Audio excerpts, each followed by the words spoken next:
So this is week 2 of me working on the same kit. I show at the beginning the snail and tree stump from the first week. That's the first one I did. So out of this same kit, I'm moving on to doing the little fox this time. So this kit is definitely worth $3. Oh my goodness, it's going to take me forever. The only irritation with this kit is that thread is literally the worst embroidery thread I've ever used in my entire life. So, I mean, even for $3, you could probably just throw away their thread and still the kit's probably worth it, but I'm going to use the thread that came with it and be irritated when it gets knotted. I'm still going to use the kit as the kit came. But also I noticed the thread isn't the same color as the thread that they use, because the thread in their images are different shades. Like the pink you get is much pinker, but they used much softer pink. Like, you know what I mean? So the colors aren't the same, but whatever. Close enough. It's still a cute kit. So it tells you in the kit, you know, instructions 1 through whatever. You get like actual steps for how to piece these together, which is extremely helpful because these are a lot of pieces, and I thought it was a really good idea to do all these little characters the way that they had it, but there's no way that I would just like think up all of these shapes and steps like this on my own. So it's really helpful to see how a kit has actually organized the event, process, whatever you call this, craft. Yep, some word. Words are so hard to find. Oh my goodness. I might use words that like I know for a fact weren't the words I was going for, and people will be like, no, I get it. Yeah, but you get what I said, but that's not what I meant to say. Oh, I totally forgot. My camera fell down. I zoomed through that fast enough that you didn't have to. I was gonna edit that out, but I forgot it even happened. So, oh well, the screen just goes randomly black. That's why I dropped the camera. That's how this week has been going. Oh my goodness, this week is a rough mess. So there's only a few things that sit on this table, right? One specific lamp, my laptop, my mouse, and then there might be a little bit of other crap like my phone or whatever. Oh, should I have not said that word? I try not to talk like a sailor, like on these. But yeah, that's probably an acceptable word. I don't know. I don't know how society feels about that word. I haven't heard someone use that word in a long time. Did it just like go out, or am I just so unaware of when it gets used? I don't feel like I've heard that word in a long time. I should bring that word back a little bit more. Here, as I'm trying not to talk like a sailor. Oh my goodness. Where was I going with that? What was my point? Oh my goodness. I totally don't remember. I don't even remember at all. So anyways, this kit, amazing, wonderful kit. So I do love the kit. My literal only issue is that the thread knots really badly, like literally worse than any embroidery thread I've ever used. And I have used so many different brands from so many different things, like from really, really good quality to really, really bad quality. And I've never had any embroidery thread get knotted as easily as this.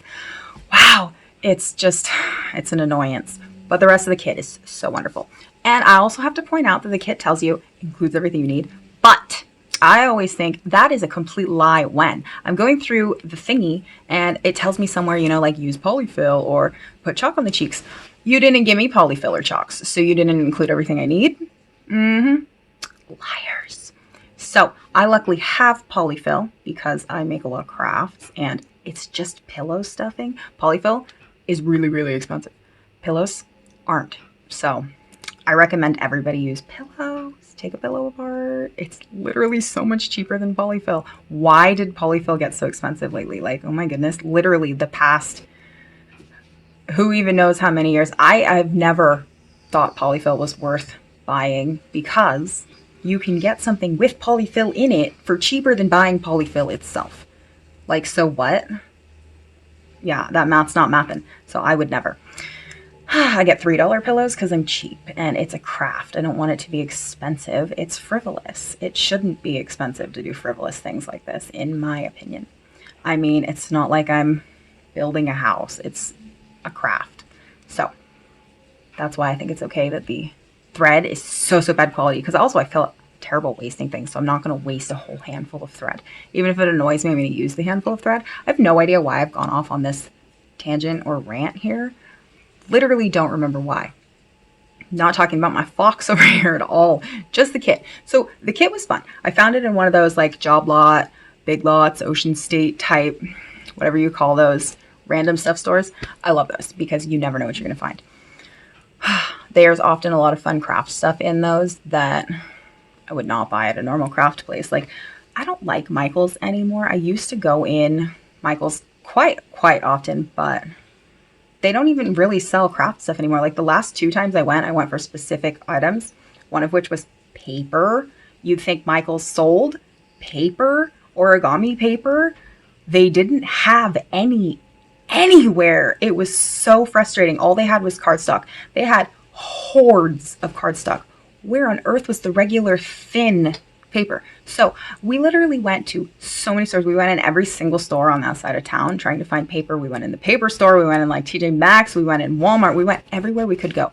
And for some god awful reason, there was no thin, decorative, foldable paper anywhere to be found until we decided there's this random thrift store at the church that we wanted to go to because we love going to different thrift stores. But that particular one was only ever open in weird hours, and we're never just around when it's open. And if we happen to be, that's when we go in. So we happened to be over there when they were open. So we decided, hey, let's figure out how you get in here. Another weird fun thing about living on this coast is you can't find the entrance to a lot of buildings. So that's part of it. And that is also a reason why I avoid going to certain places. If I can't figure out how to park, like where is the parking in relation to the building? And then also where's the door? And which door do I go in? So that church, it has like 3 different doors. And when we first went, we had no idea which door to go in. So like we went in the huge, big one.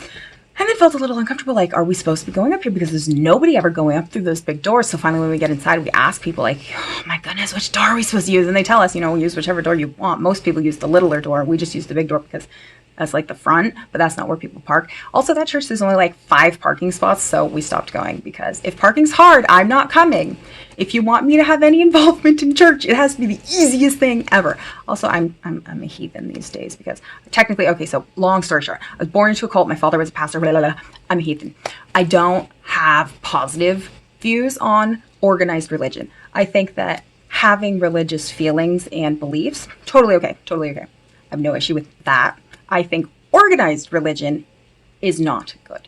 I've experienced a lot of organized religion, from horrible to trying to pretend they're not horrible. And it's just all a sack of suck. I don't want to be involved in organized religion. Oh my goodness. So I'm saying all this because the church that we went to wasn't it was a Unitarian church. So that's a little different. You're going to preach at me morals and not the Bible, mostly.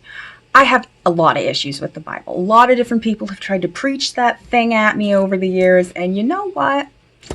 It's not going to get through. I have specific issues with that. And I've gone up against a couple of pastors and many Jehovah's Witnesses who randomly come because, let's have a conversation. We're going to have a conversation. You think these things in the Bible are okay? You somehow make up all these excuses and reasons why you think this was okay and this book is somehow okay. I'm not okay with it.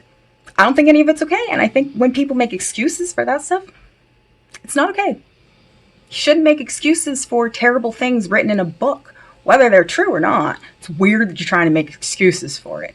Really, really weird considering the thing that I had the issue with.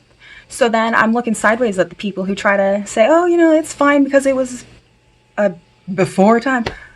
No, it wasn't. It was never fine. It's never fine. And you shouldn't try to justify weird stuff just because it's in some book that you have way too much love for. It's just some book, So those are my feelings, and I feel extreme about them. My father was very like, oh, the Bible's gonna get you in line, but only you, not him, never him. And, it's those kind of people. They'll like find a quote that only affects you because they want you to change. It has nothing to do with religion. It's all about control. That's all it was for him, and that's all it was for all the other churches I ever went to either. So nobody needs to control me, and nobody needs to try to tell me what to believe. What I believe is that book has a lot of issues. Whether it's real or not, that's aside. The book itself has issues, and people who try to justify those specific issues in it, I think are morally questionable. Why on earth would you try to justify stuff like that? So, yeah, I'm a heathen, and I have reasons why. I think people who justify the terrible, terrible stuff that happened Why are you justifying that? Why? Why are you justifying the actions of another human, the actions of some book, the actions of anything? Why? You got to wonder. If you weren't the one who did it, why are you defending the person who did it? Why are you defending the book? Never get an answer out of that, though. Not a single person ever gives me an answer. People just get scared and leave. Don't try to talk religion with me if you're going to get scared and leave. I'm going to ask you some questions. I'm going to bring up specific scripture, and I'm going to ask you to answer for it. Because that's why I think the book is sideways. I think the book is sideways, And also, let me point out, it tells you in the stupid thing, you have to find what you believe is true yourself. I'm putting this into my own words here. It says it in a thou shalty type weird old-timey English. But, point aside,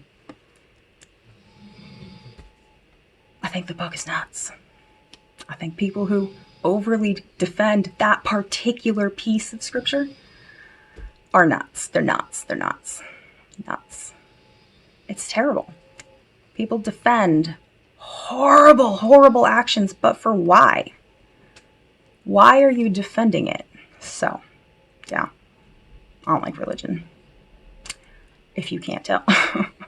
And it's not even about the beliefs of it. It's specifically about actions that had supposedly taken place.